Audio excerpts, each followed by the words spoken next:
Hello everyone, I am Deepika Vishwas. I will discuss about fine needle aspiration cytology. मेरे last video में हमने एक्सफोलेटिव cytology के बारे में पढ़ा था, सर्वाइकल साइटोलॉजी और उसकी पैप स्मेयरिंग के बारे में पढ़ा था। ये cytology means study of the different cells. Tissue processing के बाद जब टिश्यू प्रोसेसिंग में बायोप्सी टिश्यूज़ को लेके प्रोसेस किया जाता है, fine needle aspiration is very common and very important technology to identify the tumour kind of cells, cancerous cells. So, fine needle aspiration cytology is a technique whereby cells are obtained from a lesion using a thin bore needle and smears are made for cytopathology diagnosis. The images will be shown in my next images.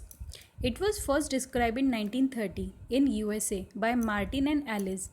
पर उस time पे इसके बारे में बहुत ज़्यादा popularity नहीं हुई थी and in late 1950 it becomes very popular. This technique based on the fact that tumor cells are less cohesive and are easily aspiration. जो ट्यूमर सेल्स होते हैं वो बहुत ज़्यादा जुड़े हुए नहीं होते हैं और उनका एस्पायरेशन, उनका कलेक्शन बहुत ईजी होता है. Used in the diagnosis of palpable and other lesions such as breast lumps, thyroid nodules, liver diseases, subcutaneous soft tissue mass, salivary gland disease and oral diseases. It can collect the samples from oral cavity also, क्योंकि oral cavity में किसी भी तरह से biopsy का collection करने से बहुत ज़्यादा ब्लीडिंग हो सकती है जो दूसरे हमारे स्टमक के अंदर जाके दूसरे इन्फेक्शन कॉज कर सकते हैं. फाइन निडल एस्पिरेशन के थ्रू ओरल कैविटी से कलेक्शन करने से बहुत कम ब्लीडिंग के चांसेस होते हैं और वो बहुत स्मूथली ईजीली कलेक्ट हो जाता है. In some cases, a surgery is not required and patient can be put on appropriate treatment. छोटे से फाइन निडल एस्पिरेशन के कलेक्शन के बाद पेशेंट को हमेशा सर्जरी के लिए नहीं भेजा जाता है और इससे इजीली कलेक्ट करके जो हमारा रिज़ल्ट होता है, आउटकम होता है, बहुत ही सही आता है जिसके बेसिस पे अप्रोप्रिएट ट्रीटमेंट कर सकते हैं. What are the contraindications? कुछ प्रॉब्लम्स की वजह से क्या ये हो सकते हैं, जैसे कि bleeding, obstructive, pulmonary hypertensions, pancreatitis and bacteraemia. इन केसेस में एफएनएसी को अवॉइड करना चाहिए.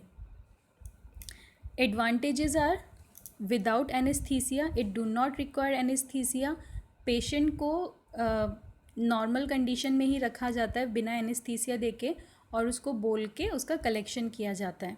नो हॉस्पिटलाइजेशन रिक्वायर, उसको एक पर्टिकुलर टाइम दिया जाता है कि आपको इस टाइम पे आना है और हम आपका सैम्पल कलेक्ट करेंगे. Simple office technique, multiple attempts are possible in same sittings. Accurate result, आप टिश्यू प्रोसेसिंग के लिए दोबारा से कलेक्शन नहीं कर सकते हैं या फिर उसके लिए बहुत बड़ा प्रोसेस चाहिए, फिर से सर्जरी के लिए अपॉइंट करना होगा. पर इस केस में आप मल्टीपल अटैम्प्ट्स कर सकते हो in same sitting. Accurate results, economical. Cyst can be aspirated easily. Cyst के लिए भी बहुत बार ऑपरेशन की ज़रूरत होती है पर फाइन निडल एस्पिरेशन के थ्रू आप वो भी कर सकते हैं. Techniques such as bacterial culture, immunocytochemistry, flow cytochemistry, cytogenetics, PCR, etc. are possible from the FNAC material.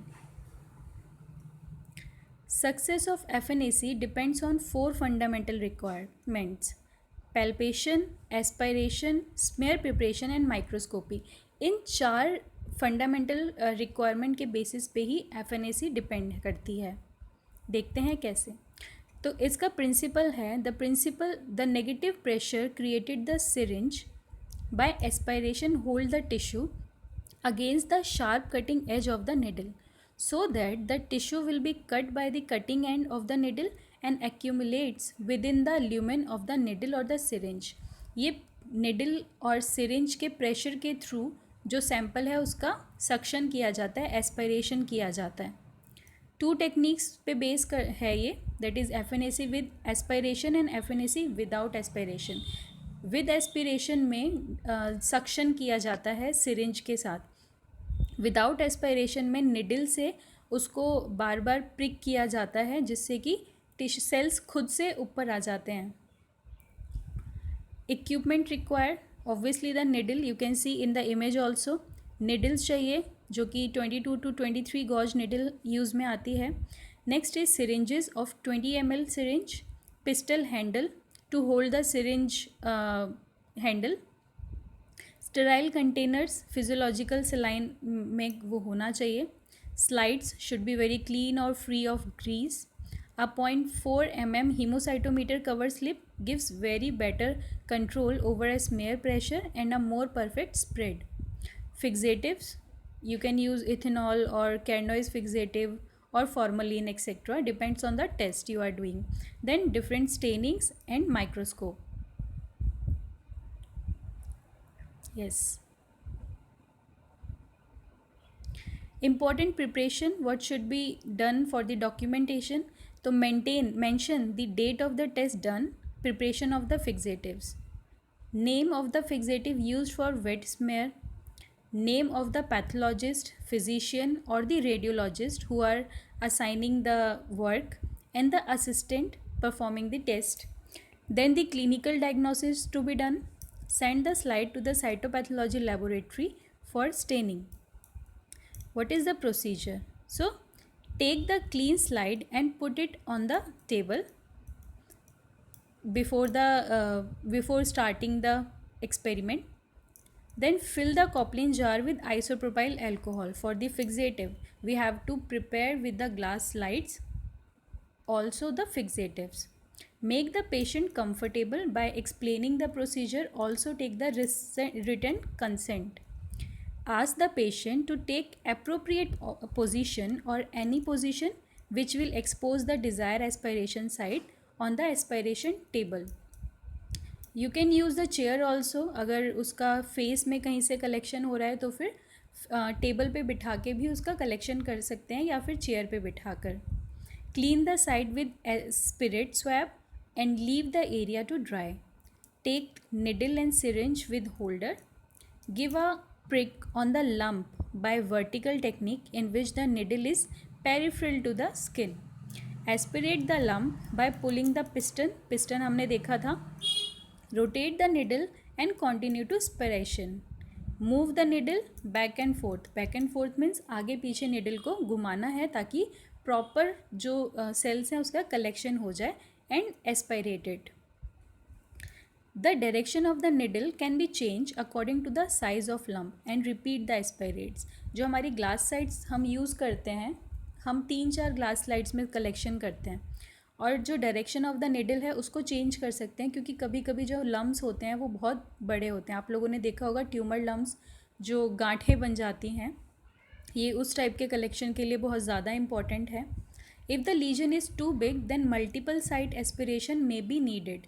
और आपको साइट 1, साइट 2, साइट 3 ऐसा लेबल करना होता है on the glass slides. Stop the aspiration. Let the piston go to its resting position. आपने देखा होगा suction करने के बाद उसमें बहुत वैक्यूम क्रिएट हो जाता है, तो उसको लीव कर दीजिए ताकि अब वो अपने नॉर्मल पोजीशन में आ जाए. Withdraw the needle syringe set. Place a dry cotton gauze on the aspiration site and apply an adhesion tape. Ask the patient to press the site for at least 5 to 10 minutes or according to the bleeding. Place a drop of collected aspirate on the surface of a clean slides 2 cm away from the end of the slides and make a very thin smear. Allow the smear to dry and send it to the laboratory for microscopic examination. So the procedure, as we said, पहले उसको spirit से clean करना है area को. Spirit से clean करने के बाद उसका एस्पिरेशन किया जाएगा निडल से. उस एरिया को फिंगर से आपको दबाना है और उसको कलेक्शन करना है. कलेक्शन करने के बाद उसको स्मेयर प्रिपेयर करनी है और फिर स्मेयर प्रिपेयर करने के बाद उसको स्टेनिंग के लिए भेज देना है. फिक्सेटिव्स क्या यूज़ कर सकते हैं? तो fixatives that can be used are isopropyl alcohol, ethyl alcohol, and there are so many. Staining can be done by toluidine blue. Toluidine blue is very common for FNAC.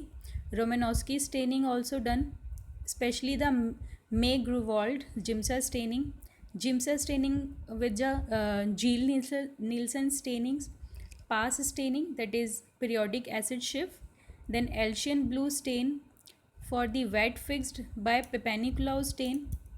If it is done for the other type of cancer, you can use the Papanicula also. And for electron microscopy study, we should fix the smear with 1.5% glutaraldehyde fixatives. Result and interpretation. Based on the staining technique, the result will show, like in the case of Papanicula stain, nuclear will show the blue or black color, cytoplasm will be blue green, and keratinizing cells will be pink or the orange color. Whereas Romanowski stain will show purple color nuclei, pink cytoplasm, and pink or red color of the eosinophils. And the May Grunwald Giemsa staining will show nuclei of white blood cells, and the granule of basophil granule will be blue color. Red blood cells and eosinophil granules will show the red color, whereas cytoplasm of white blood cell will give light blue color. This is all about FNAC. Thank you.